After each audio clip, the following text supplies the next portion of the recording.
Well, happy President's Day, everyone.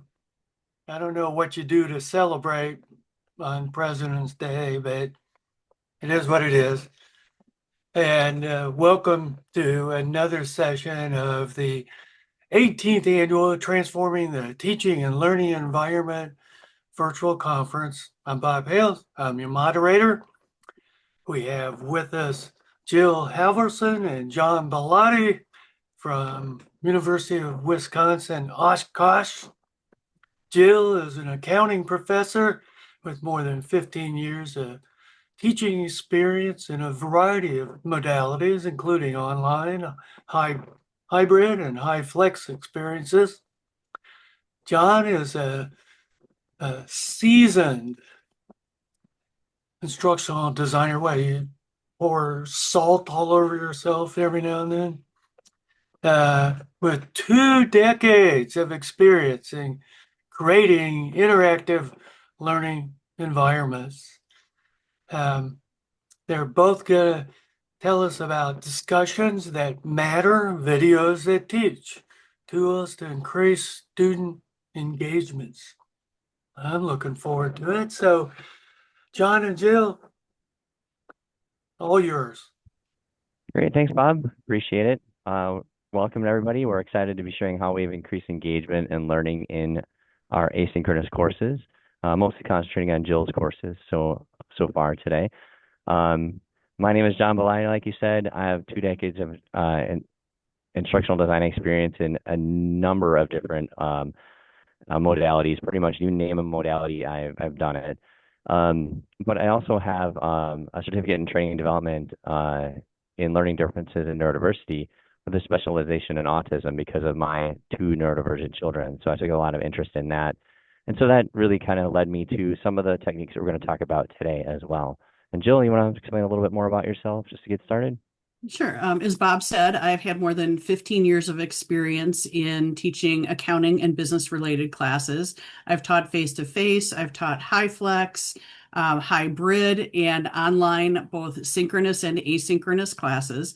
And a constant struggle, particularly with asynchronous, as we'll talk about, is increasing that student engagement. And that's where John and I really got together, and John has been bringing some awesome tools to the School of Business at UWO, and we've really been piloting and implementing these tools as well.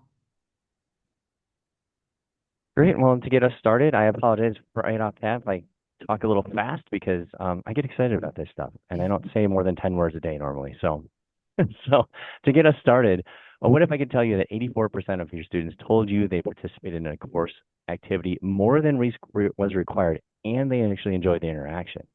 And what if 80% or more of your students said that the activity enhanced their learning and you actually have some evidence to support this?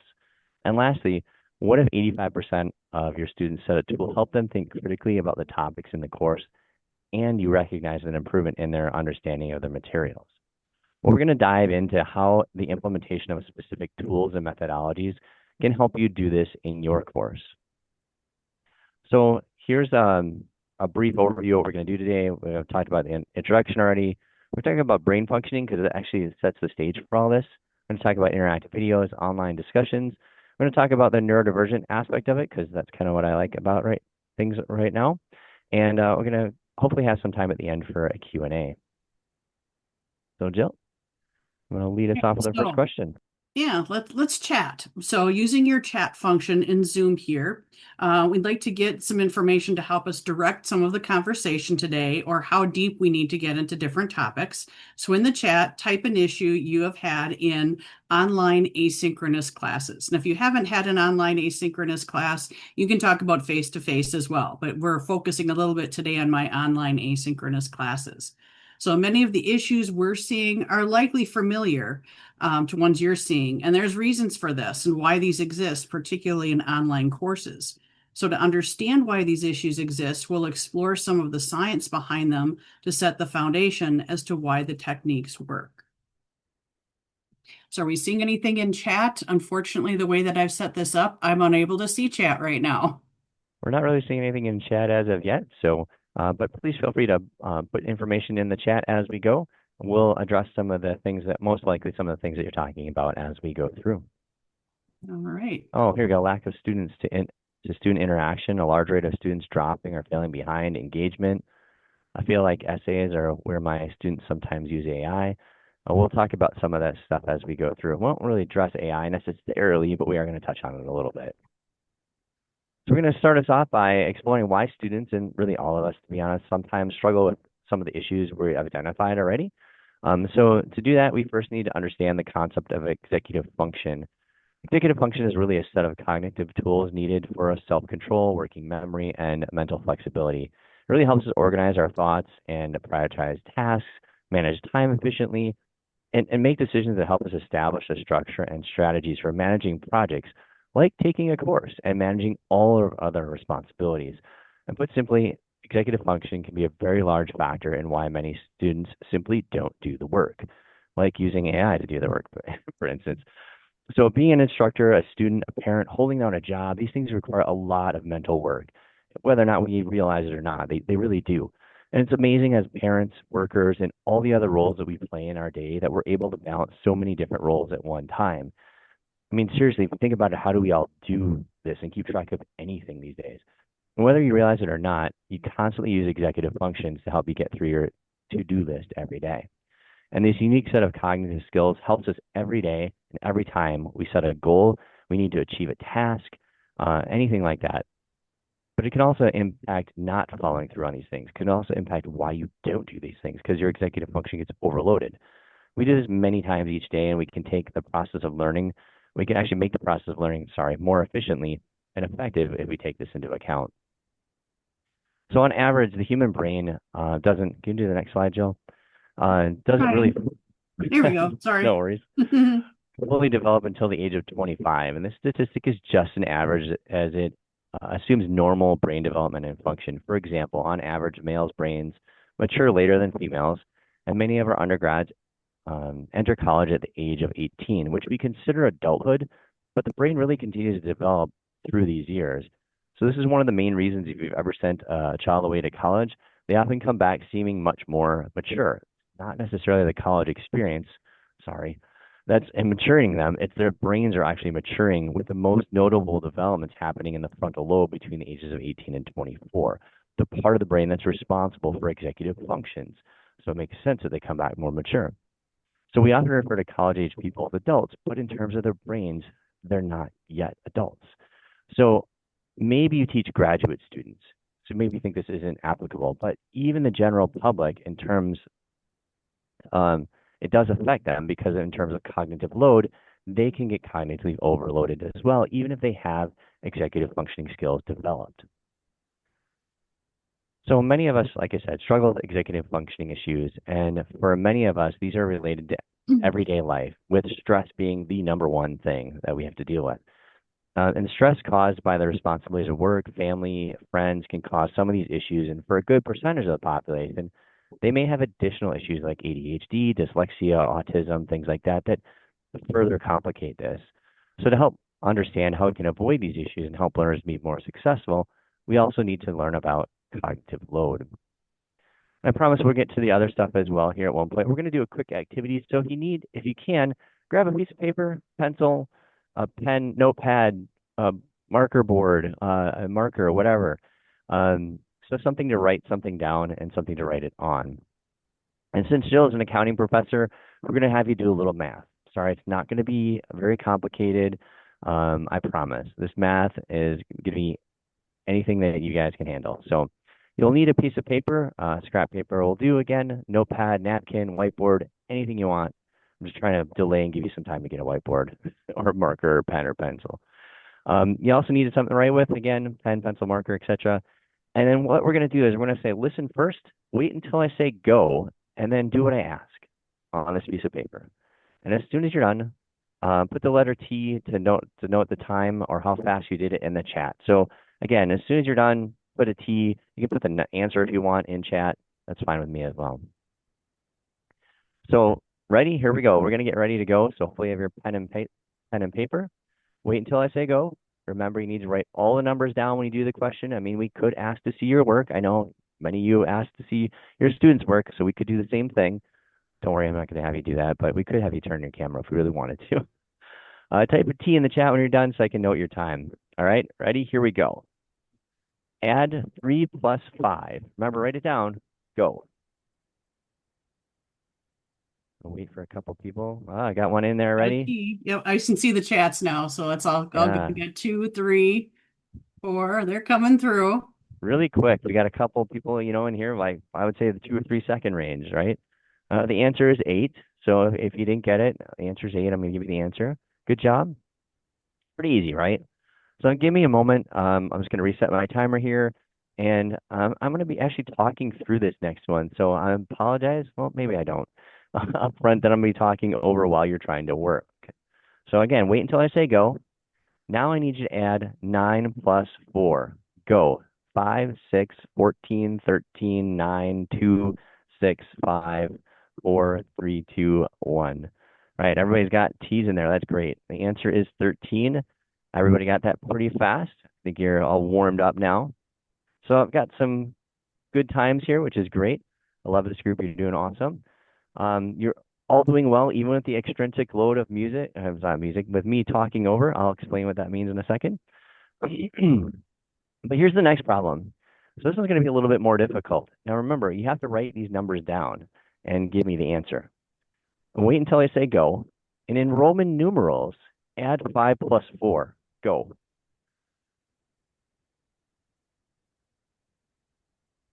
One, 6, 5, 4, 10, 14, 13. Ah, All it's right. taking a little longer this time. Yeah, surprising. The answer is 9 or IX. So I know I don't know my Roman numerals very well, but I know it for this one. So what is cognitive load? So what is cognitive load? Cognitive load is what you experience when you heard me talking over everything, if it was a distraction to you, or having to do the math in Roman numerals. And the amount of information their brain can handle is really limited and can get overloaded pretty easily. This load generally falls into 2 different categories. One is extraneous load, the other is intrinsic load. And any cognitive extraneous load is any cognitive processing load that is not a core part of the learning task. So if I was talking over what you were doing when you were trying to do it, that's not core to the learning task. In biology, it might be a frog dissection. Some people can't get over the dissection of a real frog, but does it really have to be part of the learning about frog anatomy? Not really. So it's an extraneous load. And like, here's a really great example. Is a syllabus part of the core learning task? And if so, when? It's not really part of the core learning task unless they need it for something to direct them on something. An intrinsic load is any core elements of learning tasks that cannot be changed without changing the learning goals of the task. Like if we're learning Roman numerals, doing math in Roman numerals might be an extra and necessary intrinsic load. It might be. The intrinsic load can only be altered by changing the nature of what is learned or by the act of learning itself. For example, in math, do word problems have a place in learning how to add 1 plus 1? Not really if the goal is simply learning how to add. But the addition of word problems is important and it is an important intrinsic load if the learning task is to sum up apples, like Sally's apples and John's apples. How many apples do they have? Now it becomes relative, so it becomes intrinsic load. So we want to talk about trying to how to reduce load, and that's actually where our techniques come in. So this is why I had to give you some background on it. So we can help reduce loads on students by helping automate skills, and we can do this through making things more intuitive. We can help reduce anxiety by having people engage directly in the content, have learners apply the content closer to the learning, and provide relevance to what they're learning and why. And lastly, we can help by giving them and modeling organizational skills and techniques like time management, markers, deadlines, schedules, and things like that. So we're going to talk about that as we get into these techniques now. So Jill, I'm going to hand it over to Jill to kind of get us going on some of these techniques we're talking about today. Awesome. Thanks, John. So to help lead us into the technique portion of our discussion, there are 2 main techniques we're going to talk about today, and those are social annotation and content interaction. And these are going to help us reduce cognitive load to increase engagement and increase retention. Now, these aren't the only techniques to reduce cognitive load, but they do cover a broad range. And the methods to achieve these are through video quizzing and discussion. So we have a quick poll for you. Okay, so roughly speaking, what percentage of your students view your online videos in part or in full? So you're looking for a percentage of total. So if you have 100 students in your class, how many of those 100 actually touch that video that you give them to watch on their own that you may post in your learning management system, for example? So just looking for your feedback on that, and then I'll give you my feedback on that. And if you don't have online videos, no worries. So, ooh, you embed passwords. That's awesome. Nice. I like that trick. 50%, 95%. So we're getting a range. All way better than mine. I was expecting much lower, to be honest. 80, if I give credit, that's Nice. a very important element, Joyce. You have to give them credit. Even a few points is better than no points, right? It has to be worth points or they're not going to do it. Awesome. Well, and so you've told us a little bit about that, but I basically had a bigger issue. Okay. Pre-pandemic, we had a face-to-face offering of our Accounting 206, which is our Essentials of Financial Accounting here at UWO. But during the pandemic, we used a combination of online synchronous, online asynchronous, and high flex modes of delivery, which led us to develop an official online asynchronous offering beginning fall of 22. And this included videos that I recorded, which very few students watched. And this is on the left, you can see my lecture videos and what they kind of looked like. On the right, I also had some workbook videos. And I spent a lot of time working on these recordings. And I broke them down into 8 to 15-minute chunks, which were still too long. On the left, again, was lecture. On the right was workbook exercises where I did more of a how-to and walked students through exercises similar to what they would be doing in their homework to learn how to apply those concepts. So I've already kind of given you an indication of my experience with this. So clearly it's less than some of the things in the chat now. But can you guess how many students actually watched, or what percentage of students actually watched my videos? Anybody want to throw that in the chat? You know it's not good. 10? It could be. 25? That's about 30. Yep, that's my estimate was somewhat less than 25. Okay. Now at the time, I could go into our Kaltura Capture or Media Space and see how many of them watched it and how much they watched. And it was very sparse. I'm unable to get into this precise data now because it was more than a year ago, but my estimate was about 25% or less. So although this was something I spent a lot of time creating with an intention of it being a learning tool, it's not a learning tool if they don't use it. Even though I kept reminding students that they should watch the videos, they still rarely did so. And that's where I come in. So we were experimenting with a tool called Feedback Fruits. Feedback Fruits is a suite of 15 to 16, actually I think it's 17 tools now, that can be used on different LMS systems that can help with student engagement and learning.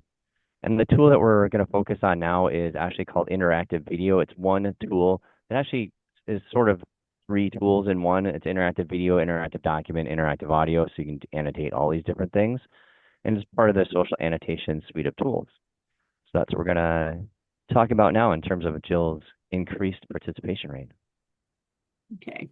So as John mentioned, in fall of 23, he was working on a pilot with this Feedback Fruits platform and asked for volunteers to pilot it, and I was right there. I took all of my existing videos from the class I had put together, I imported them into the Feedback Fruits interactive video tool, and I added multiple choice quizzing into each video. So as you can see here, I linked them into Canvas, so it was very student friendly. Students could easily see how many videos they needed to watch, how many questions they were going to answer, and how long each video was. And this is now worth points. but the point value in total throughout the chapters is not a lot. I started out at just 4% of their grade because that's all I had. We have a very rigid structure where we have to have exams be 50% or 60% of our grades. So I didn't have a lot to play with by the time you include quizzes, homework, etc. So I only had 4%, and they still did it. Now, I don't have data yet for fall of 25, but I've increased this to 9% because I've done this now not only for the lecture videos, but also their workbook videos as well. So, what percentage of students do you think participated in these activities in more recent semesters? Can you throw those into chat? Yeah, 75%. 75, yep. A couple times. 75, yep, you're all on the same wavelength here. All We got right. 80% as well. Yep. Well, I will tell you, it was nearly 100%. Okay. Over 97. I can quantify 97. I think it's close. Wow. Yeah, exactly, Volker, right? So a few students, they're always going to miss a chapter here or there for a variety of reasons. As I've been told, things come up, students' words. So I call it now a participation rate because they truly are participating. It's an interactive activity. They're not simply just watching the video. And my participation rate here, I measured by points that they earned, which you'll see in a minute, cannot be earned without watching the video. So here I just broke it down. I was going to control for those who either failed the class, had very few points, officially or unofficially dropped, but there were relatively few of these. And even in those situations, the absolute lowest level of participation of the semesters that I studied prior to fall of 25 was 68%. So those who chose not to continue in the class or did not do well still did 68% of these activities. Now, this represents asynchronous classes. It's important to point that out from fall of 23 through spring of 25. And here's a quote I got from one of the students who says, oftentimes when I need to watch a lecture video, I get sidetracked and don't always pay much attention to the videos as I should. However, having a few quick questions embedded throughout the video really helped me stay focused and ensure that I am understanding the content so far. So this is what it looks like. Okay, And this Jill, is can I interject yes, real quick? yes, And you mentioned asynchronous courses, but I want to also mention that we've had very similar results with synchronous courses where instructors have flipped the classroom, have the watch the video before class, participate in questions, and then use that to guide their lectures as well. So I just thought it was worth mentioning there, Jill. exactly. Thanks for bringing that up. And I'll mention a little bit more of that, how I use it in asynchronous and in face-to-face classes as well. So thank you. So this is what one of the videos looks like on the tool. This is just my introductory screen. So the tool is integrated into Canvas. You select an external tool.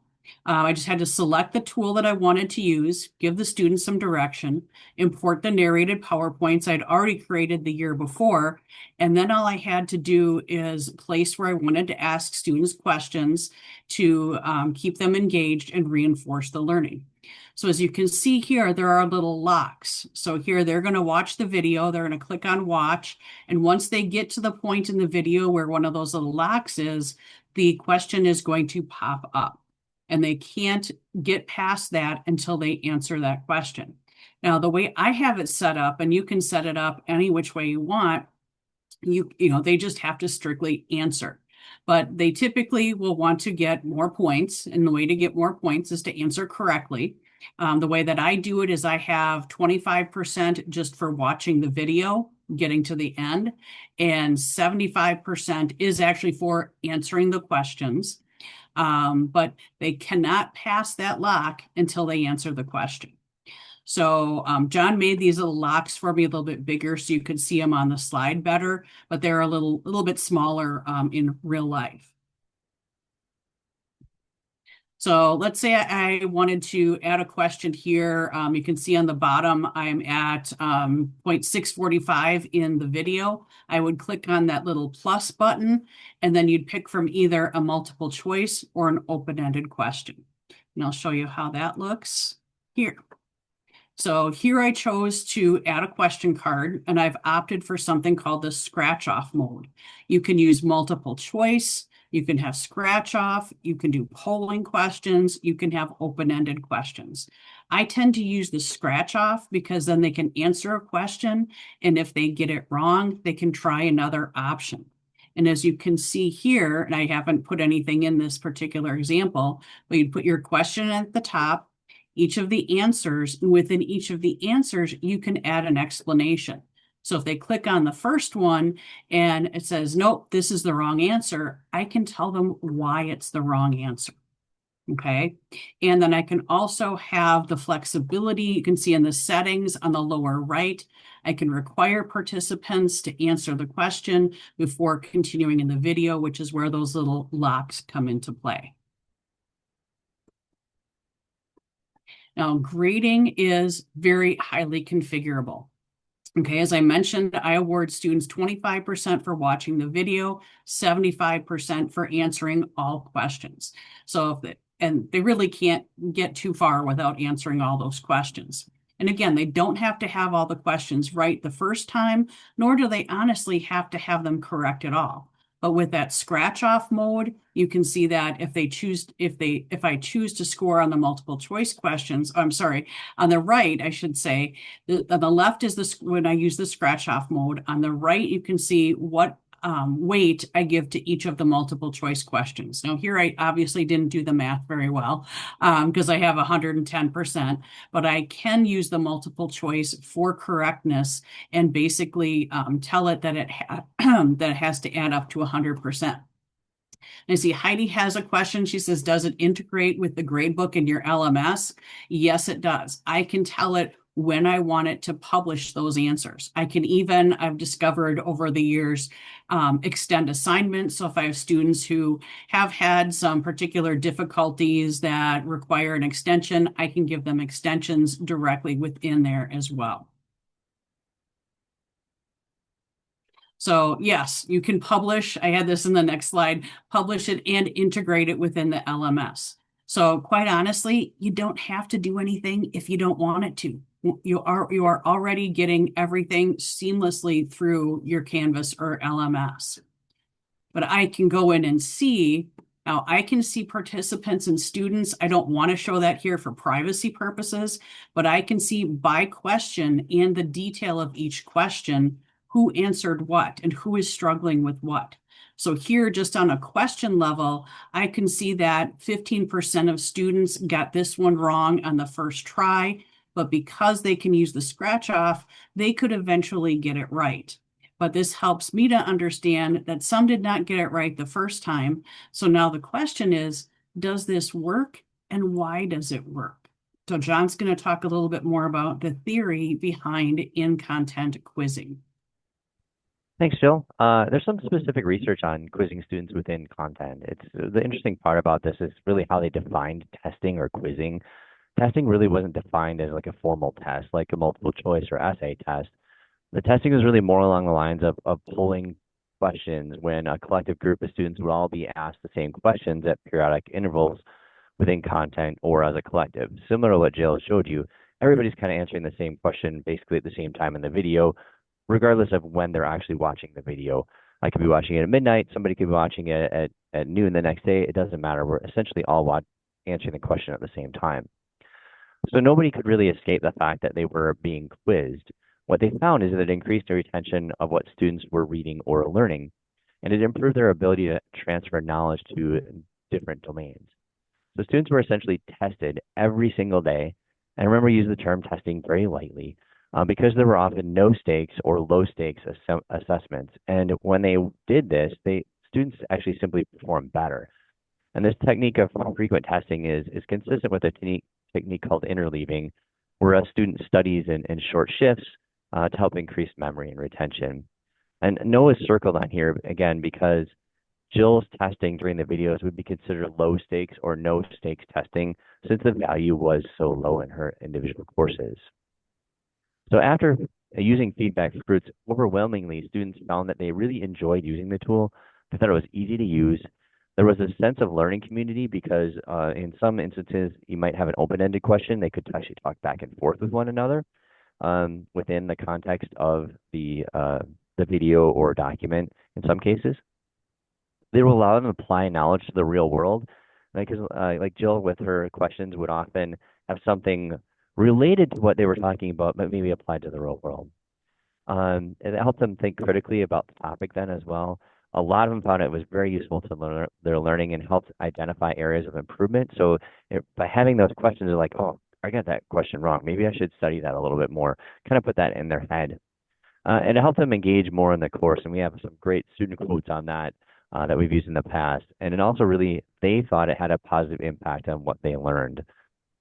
So these results were actually spot on with some of the research that I had found when analyzing this tool for the purposes of learning differences in neurodiversity like autism or ADHD. There was really one real big irony in this, though. With all the implementation we did on this within the course, students wanted a tutorial on how to use feedback fruits the first time going through it. Ironically, there was a tutorial, but it wasn't required, so they didn't watch the video. So take that for a piece of irony. Maybe next time we'll do a tutorial in feedback fruits so that they are required to watch the video so they know how to use the tool better right off the bat. So Jill, I'm going to have you turn it over to you for the economy version of this particular tool because you don't have to do this necessarily with feedback fruits. Exactly. Thanks, John. So feedback fruits, of course, cost money, right? Well, we all know that money is tight. We've just come through our own budget deficit. So another way that we can do this is what I call the economy version. And I do this in my next class in the accounting series, which is Accounting 207. My initial intention was to use the feedback fruits tool, but because I wanted to use the publisher's narrated PowerPoints, I wasn't able to import them into feedback fruits. Now, that's not to say that you can't use copywritten material, but some can be imported with appropriate permissions, but this was one that could not. So as an alternative, what I did is I published a link to the publisher's narrated PowerPoint, which you can see on the left here. This is in a McGraw-Hill Connect platform. And then I encourage students to open a Canvas window at the same time. And while they watch the narrated PowerPoint, they can answer these quiz questions as they go. Now, this creates a little bit more complexity in that they don't have that scratch off mode. And if they do get a question wrong and they want to go back and get more points, it's kind of an all or nothing. But it still simulates that feedback fruit tool or the inline quizzing. Now, I also have them say at the end, there's always a question worth a point that tells me that they've watched the narrated PowerPoint and they understand that I can look this up. And if it's not correct, they're going to be forfeiting the points from this quiz. Now, I just am starting to use this, and our semester just started a couple of weeks ago, and I'm using this in my asynchronous online as well as my synchronous online. And I have had some situations where I've gone into Connect and I can't see that they've watched the narrated PowerPoint. So at this point, it's only been one chapter. I've sent them warnings. I've said, hey, there's no evidence that you went into the narrated PowerPoint. One student did respond that I understand, but you also said that I could read the book, and I have gotten a hard copy of the book, so I'm taking him at his word. So I'm not trying to be too much of a meanie, but trying to add some rigor to it.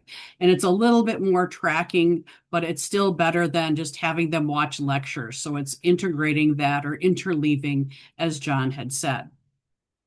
So we haven't done specific studies on this one to get student feedback, but I've not heard any complaints, and I can still estimate their success through their point values.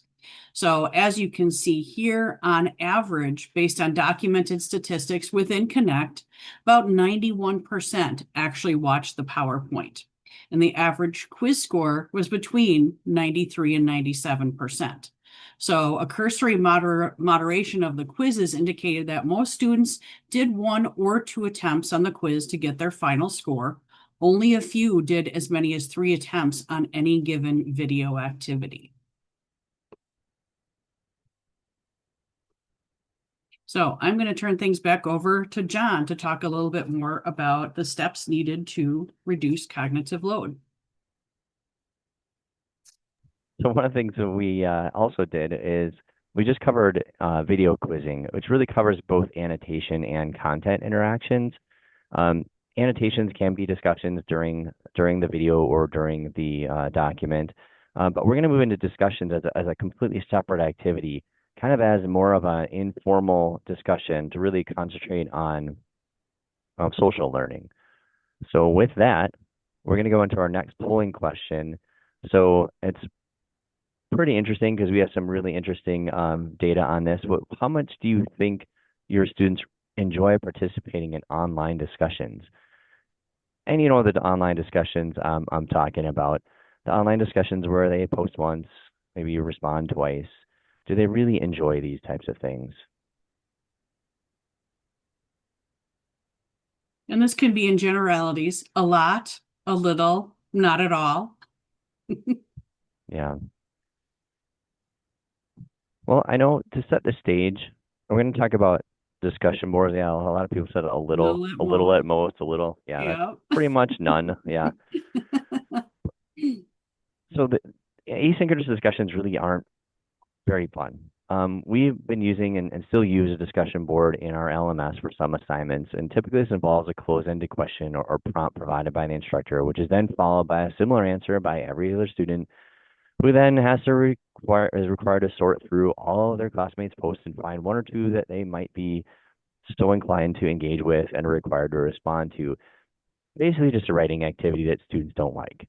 According to the surveys that we've taken on our campuses, students have said this activity is repetitive, busy work that results in unengaging conversation. Surprise. So many students even found discussions like this to be the least valuable part of the course. And we actually did a system-wide study on this. So this is across our entire system of 13 universities or so. And often then they mentioned that they wanted more of a chance to socially connect and get to know one another, in addition to socially learn from one another. So they also found our LMS discussions to be visually unfriendly, difficult to navigate, they were clunky, it was difficult to format posts, difficult to find threads, and it was really challenging to add media if they wanted to add something like a video or something like that, or a poll even. So it's time to get those fingers warmed up again. And what do you, as a professor, dislike about online discussions? So dislike about online discussions.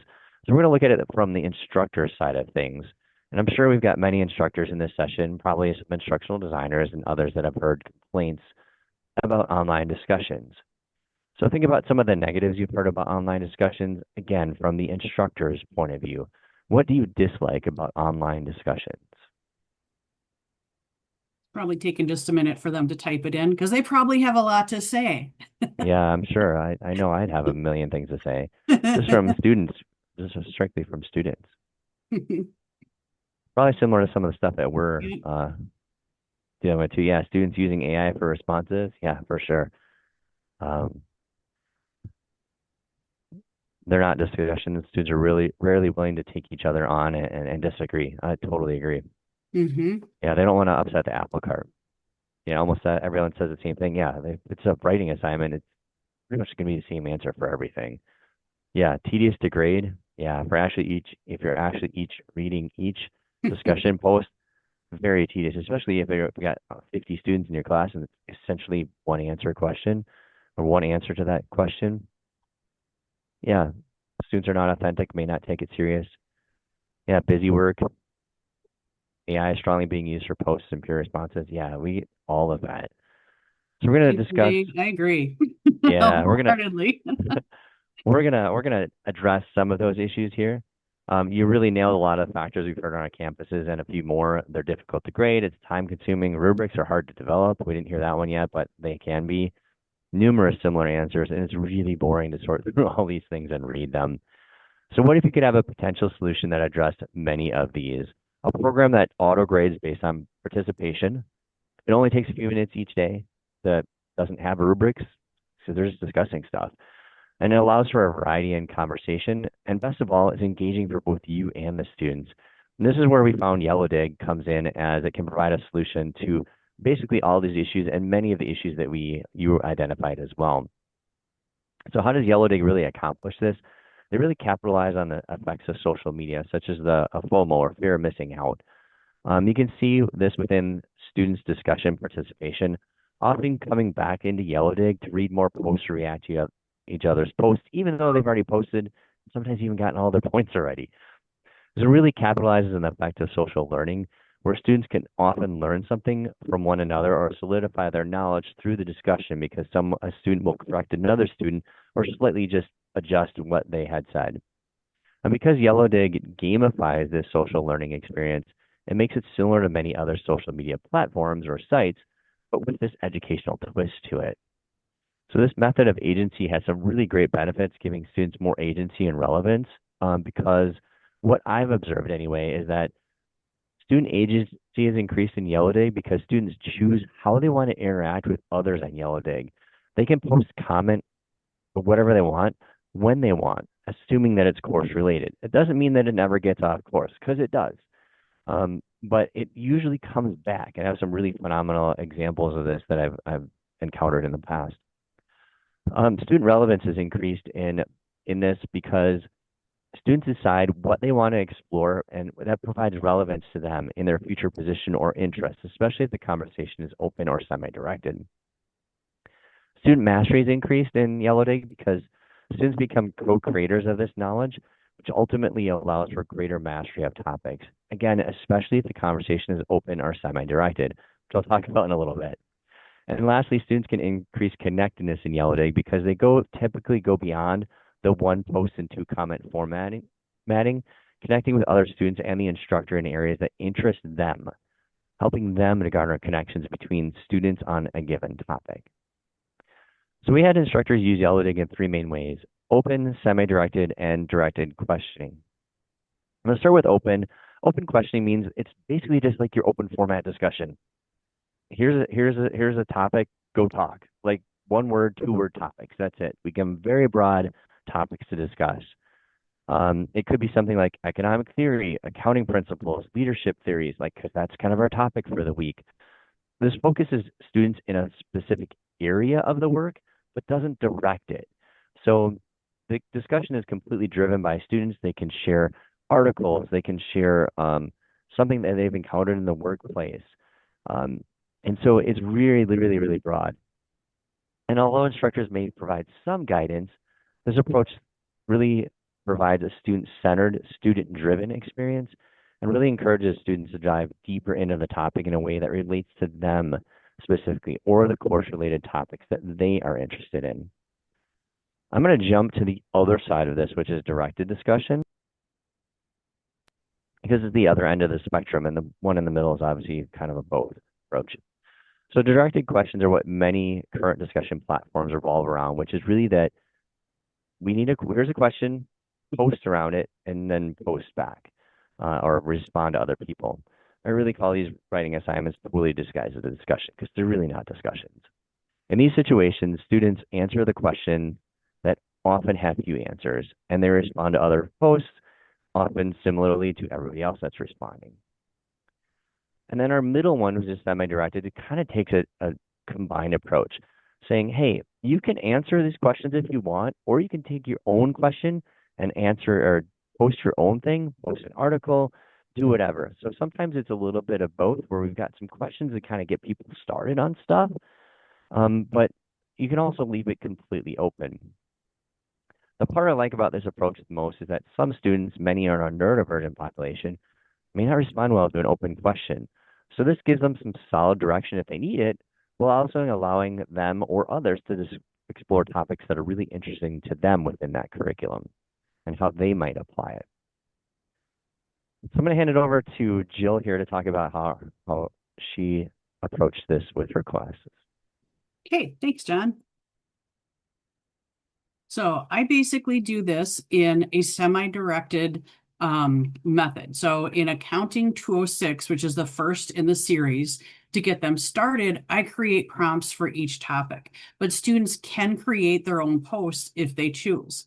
And then in 207, the second course in the series, I give them prompts for the first few weeks to get them used to the platform, especially for those who may not have taken it in the same format, may have taken a face-to-face the prior semester, but also to be more user-friendly. So by the third week, I'm giving them fewer prompts and encouraging them to post more of their own posts. So what was really interesting was how I could affect these results through my own participation in the discussions, and John will touch upon that in just a few minutes. So one of the keys to success in this platform, just like any other learning activity, is providing clear instructions. So in each chapter or lesson module, I include a page of instructions to refresh students on the topics they should be discussing. And here's an example of the topics I gave them for this particular chapter, and share them that in this chapter, in Accounting 207 in this case, this is the last week that I'm going to be giving them prompts. After that, they need to be more self-directed. And while students can opt to simply respond to others' posts, they are incented by earning more points for creating a post than simply responding to a post. So speaking of which, okay, the points are always specified on the bottom of this page in Canvas. And here you can see some of those specific point values. These are the defaults, and I've truly never deviated from that, although I do have different targets for total participation during summer terms, which are accelerated versus a typical term. This page also gives them the link to the community and reinforces their weekly goal and their weekly maximum. So setting a maximum allows students to work a little bit ahead so they can do less on another week when maybe they have a lot going on, or make up for a prior week in which they've earned lower points, but it also keeps them from completing the required minimums in a few weeks and then stopping after 6 weeks or something like that, because we want them to continue throughout the entire semester.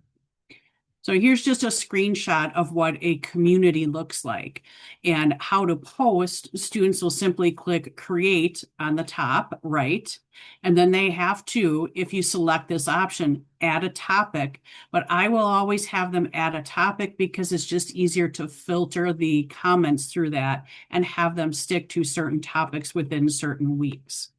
So there's a lot of information on this page.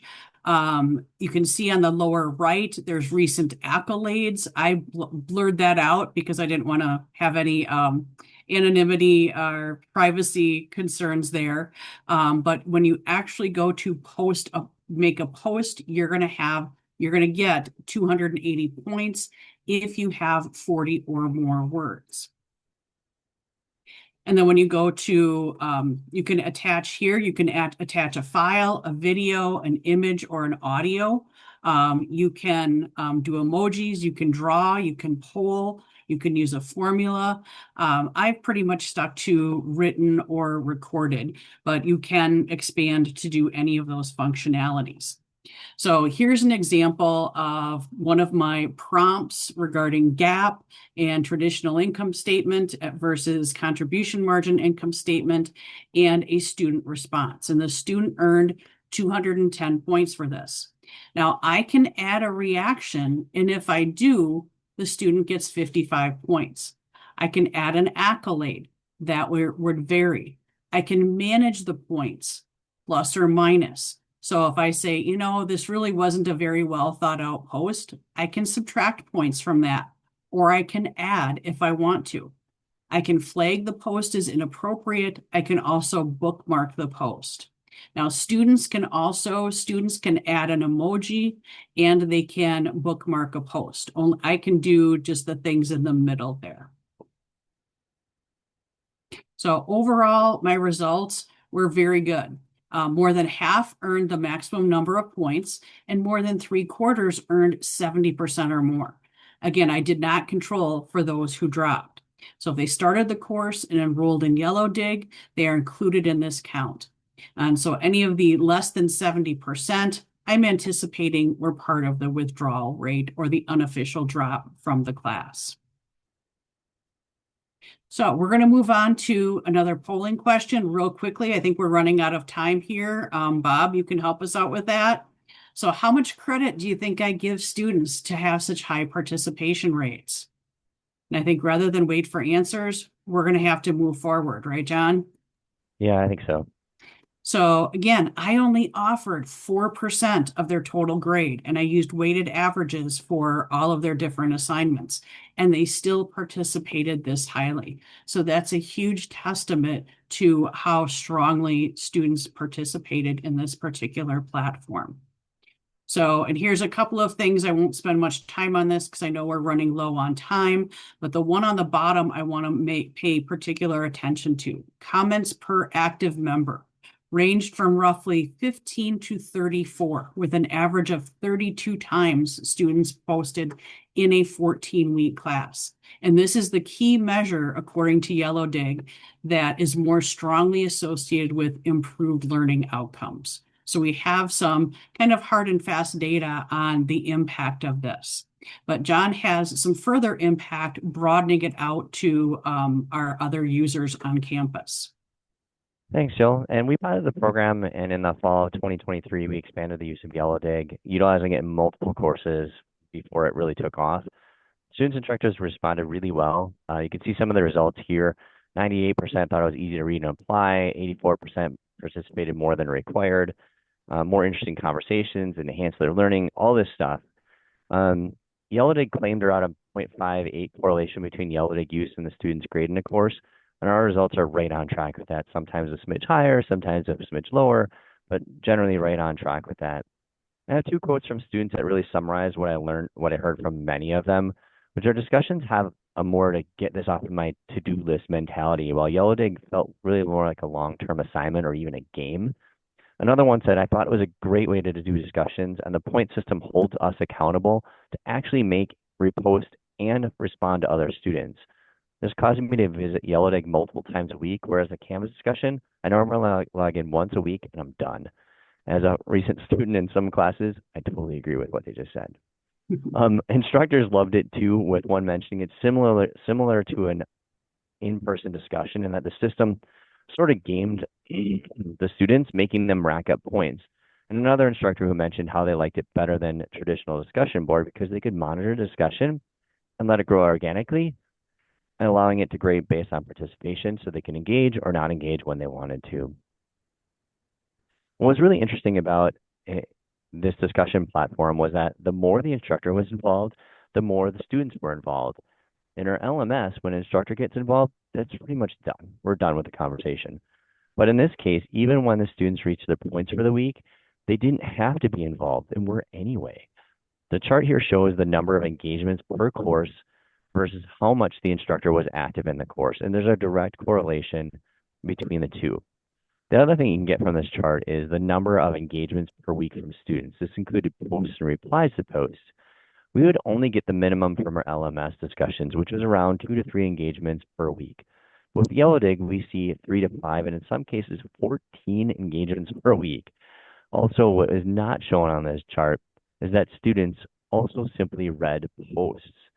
They actually went in there and read everything, which we can see from other analytics within the program, something we also didn't experience within our LMS.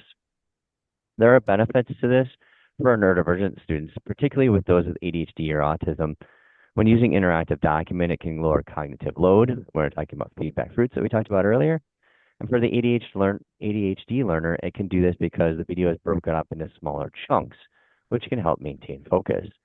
For both sets of learners, it can also help increase comprehension due to students watching for understanding rather than just hearing and listening to what is being said. Much like when we talk, we think of a response while someone is talking to us. And since they anticipate a question coming up, they're already looking for an answer to the question they haven't even seen yet. So in both cases, this can cause students to rewatch sections to ensure they get the right answer to annotations. And in both groups, it can increase memory retention due to the application of materials in real time in stuff that they are interested in. They can hear it, see it, and then apply the knowledge in some way. The Yellow Dig discussions, it can help ADHD learners because there are so many conversations to explore. And then they can explore them in small bursts They don't have to maintain focus for a very long time unless they want to. And they can participate in multiple discussions, seemingly all at one time. For autistics, the ability to explore topics that interest them can keep them focused and learning rather than tuning out because the conversation went down a singular path that didn't really interest them. This experience can be less social and also give them time to think about each scenario as opposed to in that class discussion where they have to respond seemingly right away. So I know we're getting close to time here, or we may even be on time, at time, but we hope that we're able to provide you with some ideas of value today that you can use or think about going forward in your courses. We're happy to answer any questions you might have about what we've provided to you today. Any other closing thoughts, Jill? Just that are some links to those two platforms if you're interested in checking those out. We have shared our resources here as well, but certainly feel free to reach out to John or I with questions. We're happy to talk about our successes and our struggles with implementation, but more successes than not. So we're happy to do this, to talk with you or email back and forth with you as well. We appreciate your time. We know we're running late here, so we apologize for that, but hope this was beneficial for you. No, it was good information, so no problem about that. So, yeah, we're bumping into the next session, so we got to go. But John and Jill, I want to say, went up the hill and so forth. So anyway, thank you for taking the time to do this for us. Very good, useful information. So I know I greatly appreciate it. Thank you very much. You're welcome. Have a wonderful day.